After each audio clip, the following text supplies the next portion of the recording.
Hello everyone, today we're going to take a closer look at something that's been driving a lot of hype lately, electric cars. Now don't get me wrong, EVs are a huge step forward in many ways. They're quieter, cleaner, and increasingly cool looking.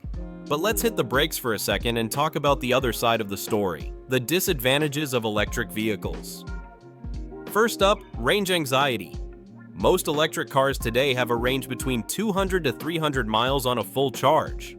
While that may sound decent, it's not always practical, especially for long-distance travelers or people living in rural areas. And when it comes to cold or hot weather, that range can drop even more. If you forget to charge overnight, you're not just late for work, you're stuck.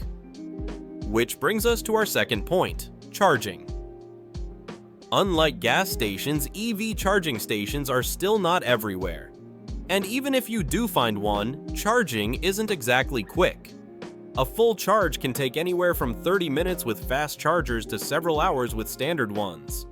Not ideal when you're in a hurry. Third is the price tag.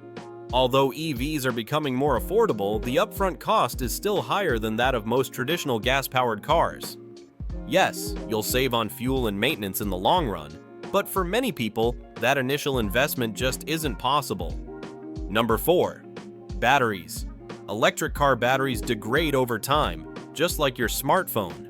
After a few years, their performance starts to dip. And replacing one? It's expensive, sometimes as much as $10,000 or more depending on the model. That's a hard pill to swallow. Finally, let's talk about the environment. Yes, EVs produce zero emissions while driving, but the production of their batteries is anything but clean. Mining for lithium, cobalt, and nickel, essential components of EV batteries, has serious environmental and ethical concerns. Plus, electricity still largely comes from fossil fuels in many places, so driving an EV may not be as green as it seems. So, while electric cars are a promising part of the future, they're not without flaws. It's important to be aware of these challenges so we can continue improving the technology and infrastructure. Because going green shouldn't just be about switching fuels, it should be about making smarter, more sustainable choices all around. Thanks for listening.